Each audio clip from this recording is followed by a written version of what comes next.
So tonight we're going to look at emotional vulnerability. When and how do I express this wisely? Just want to start with a story. And this is actually a true story, but the names have been changed.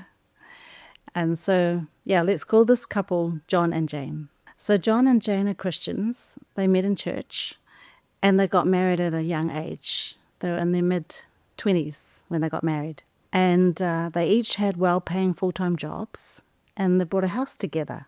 In church, they served together as well, and they always looked peaceful and happy whenever people saw them. In fact, they said they never argued and they always got along. And so this indeed looked like the perfect couple. However, 7 years later, John and Jane are divorced. What happened there? So John and Jane outwardly look like the perfect couple, beautifully suited to each other, caring and considerate of one another. They love God. But what actually happened in private was that they were never vulnerable with each other.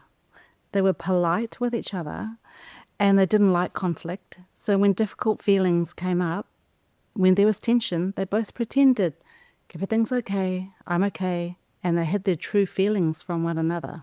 So this pattern of conflict avoidance and keeping their relationship at a safe but superficial level to keep themselves safe led to disconnection and resentfulness, and hence the deceiving conclusion that they weren't right for each other, leading to divorce. And that was really sad. But their story is not uncommon. What was missing in John and Jane's marriage?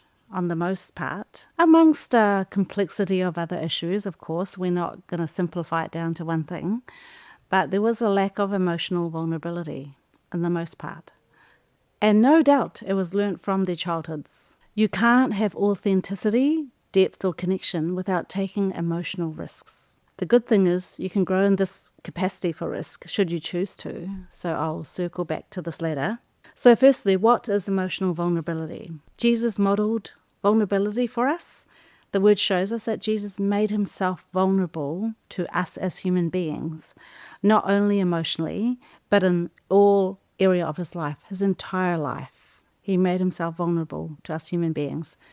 Philippians 2 verses 5-8 says, in your relationships with one another, have the same mindset as Christ Jesus, who being in very nature God, did not consider equality with God something to be used to his own advantage. Rather, he made himself nothing by taking the very nature of a servant, being made in human likeness and being found in appearance as a man. He humbled himself by becoming obedient to death, even death on a cross. So Jesus humbled himself as a human being. He laid aside his God privileges in heaven, coming to earth as a human being, voluntarily surrendering his power. He made himself vulnerable to human pain, suffering, and man's sin and hostility towards him. Yet he remained sinless. He voluntarily chose to expose himself to take on the risks of human hurt, pain, and suffering. Indeed, he took on only what he could, our pain and our sin. So Jesus embodied vulnerability, and his example calls us to do so as well. Vulnerability is a form of humility, as Jesus has shown us. There's also a secular and popular definition. If you've heard of Brené Brown, she defines vulnerability as uncertainty, risk, and emotional exposure, that unstable feeling we get when we step out of our comfort zone or do something that forces us to loosen control. So emotional vulnerability, we could say in a nutshell, is humility while risking uncertainty and exposing us emotionally to discomfort and to letting go of control. And so I just want to be very, very clear. First of all, the vulnerability we're talking about here is not this. It's not making yourself susceptible to harm, to be abused, to being taken advantage of, to be a doormat, or to be mistreated. And it's not subjugating yourself to another person. So back to emotional vulnerability. Most of us aren't like this naturally, right? We often do the opposite. We naturally want to protect ourselves from feeling vulnerable. We naturally put up our protective walls. Our defense system is on auto, maybe fight, flight, freeze, or fawn. It goes on high alert, And especially so because if we've been wounded in the past, if we've encountered many hurts and pains and things that were threatening or dangerous. So, but the thing is, today, when we put up walls of protection to stay safe, it can look like these kind of things that we're doing today since childhood. Like, for example, people-pleasing. People-pleasing traits, never saying no directly and overly apologizing, could look like the other end of the spectrum. A need to control others and externals. You need everything to be perfect. You set up unrealistic or rigid standards for yourself or for others. You can be very guarded in your posture and language, and perhaps you measure all your words and you filter them all before saying something for fear of, backlash or criticism or whatever. Your conversations are about things, work, tasks, instead of your own inner thoughts and feelings. You talk about yourself or others in a general sense instead of being quite specific. Or you just hide your emotions by trying to be very logical or rational in your speech and your behavior. And also there's the other extreme. We can overtalk or overshare. This is also a protection mechanism, perhaps to stay in control or to gain validation, to avoid feeling maybe rejected or disliked. So the result is people might never, if you have all these protection strategies up, the result is that people may never get to know the real you because you always want to present only a selective, acceptable part of you and that you feel is safe to be seen or heard. And then on the other hand, you won't get to know others very deeply either, because people mirror us, right? So you might feel disconnected. So if you're very guarded, the other person might also feel very guarded, like, oh, I don't feel comfortable sharing anymore because that person is quite guarded. So you might feel distanced or disconnected, lonely, even when there's a lot of people around you. And you might feel then that you don't quite fit in anywhere. You might feel left out. But this only makes our isolation worse, right? So here is the key to emotional vulnerability.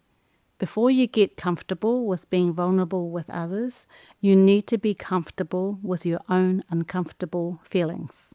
It starts with you, in you. If you can't do this for yourself, you'll find it difficult to express this to others, or you will want others to process everything for you and with you. So what we need to do is make a choice for ourselves and decide, I need to do the inner work. Sanctification, which is a lifelong process. So in general, learn how to regulate your emotions, acknowledge and process difficult feelings, notice what your protective and coping patterns are, examine and replace your core beliefs, unlearn old habits, relearn new ones. So this inner work that you do makes for healthy vulnerability. So it starts within yourself. And a really good place to start is by listening. So listening, not talking. It's about listening to my own mind, body, and spirit. Listening to our own mind, body, and spirit. So each of those parts of us speaks to us on a daily basis. Do we recognize their voices when they're speaking, trying to get our attention? Do you listen with curiosity and pay attention without judgment? For example, what is the self-talk going on in my mind? What are my emotions telling me right now? What are they? Can I name them? What's that pain in my back telling me? What's God saying to me? So by practicing God awareness and self-awareness, you'll be more others aware. And then you can practice wise vulnerability. So what does being vulnerable look like in practice? When you feel safe, when you feel you know and trust the other person, that they won't judge you or dismiss your sharing, you would feel more freer, right? You would feel safe to be more emotionally vulnerable. And you want to be more vulnerable. Why? Because you want to share your burdens. I think at the heart of every human being is we want to be understood by others. We do want to be known by others, to connect with them more by being more authentic and showing them more of your true self. Because you can be your true self. So if you can be your true self, others will see your true self. So emotional vulnerability builds deeper connections as people get to hear the truth and the reality you're facing. So here's what being emotionally vulnerable can look like. You start sharing about the struggles. I think actually a really good way to start is when you start with a situation you share, and then you go into what you were doing, and you go into what you are thinking, and even deeper is what you are feeling. So start with the externals and go into the eternals. And I know that every conversation always goes deeper. It just takes a switch deeper when you start saying, I felt. Here's how I felt. I was feeling. So you might be sharing about the struggles no one knows about. It could be a secret you'd never told anyone before. It could be something quite uncomfortable that you need to say and share. Could be that it's time you be honest with that person. It could be that you need to communicate a boundary, or you need to confront someone about their behavior. Very uncomfortable things. Yeah, but then you're taking a risk, aren't you? Because you're actually getting more and more secure on the inside. You're actually building that experience that also when I share something with someone I trust, I can go a bit deeper. And then when I know that I can take those risks, I can actually take a bit more risk. So you build that. Well, actually, how much should you share and with whom? Here's some practical things to end with. This is a short teaching, yeah. So this depends on how well you know the person, right? How much do you trust them? Some people find therapists easier to talk to than their friends or family members. So it's like, my therapist is a safe space. But the problem with that is you only see them once a week. So it's better that we're paying for that, right? So it's better we take what we learn in therapy about ourselves and we build it into our life and we live this out on a daily basis. So I have to say that when we share wrongly, it is because we misjudge people, because maybe we misjudge ourselves as well. Maybe we actually really needed something from them at some time. And that's perhaps why we shared with the wrong person or the person that wasn't ready. Our discernment raters could be inaccurate. We can get hurt by sharing with the wrong person. Our trust can get broken. But look, practicing this, it actually takes practice. We make mistakes. We learn from them. We get wiser. And also, on the bright side, it's a good opportunity to grow in resilience, accepting our mistakes and failures, healing our hurts, and choosing to move forward. And this all builds resilience and all builds wisdom. So I'm just going to finish here with some practical tips, which I'm sure you guys have been practicing as well. If I've never been emotionally vulnerable before, it's pretty scary. How can I start practicing this? Because, maybe in my childhood or where I'm from or with the people group I'm in, nobody opens up. It's really hard. And it's really hard to open up. So number one, just take stock of yourself. How vulnerable am I to myself? Am I looking at myself and listening to myself and doing the inner work? Or maybe do I talk nonstop and spill my guts out to anyone I talk to? Or on the other extreme, do I just talk about other people? Other people, it's them, they're to blame, and this is what they did. But I never share anything personal about myself. I'm not saying, what did I do wrong? I think I said something I shouldn't have. I was feeling this way, and that's what led me to do that, and I need to apologize. Or here's another question. Where did I learn this? Where did I learn to be quite shut down? Where did I learn to be very protective? Of course, a lot of things go back to childhood. And then why is that? Just developing self-awareness, noticing myself, and being very curious instead of judgmental. Number two, and this is something we sometimes don't do, is to be intentional. So thinking about, what am I going to share? Who is that person? I would like to share this. So it's being intentional with whom you share your innermost world with. And here's the truth. No one is trustworthy with everything, but everyone is trustworthy with some things. So I cannot think this person is so perfect. I will bring everything to them and they will be the only person I ever talk to, and because I will get all the answers from them. So it's just quite black and white thinking. It's, very extreme thinking. And so that's not healthy thinking. So just keep that in mind. No one is trustworthy with everything, but everyone is trustworthy with something. So a friend here is an expert here, another friend is really good with that, another friend is really, I can share this part. You don't have to share everything the same way with every person. So how well do you know them? How well can you trust them? With what can you trust them with? Is a good question. It's not everything. So number 3, you might start small, share something very small, very light, be brief with it.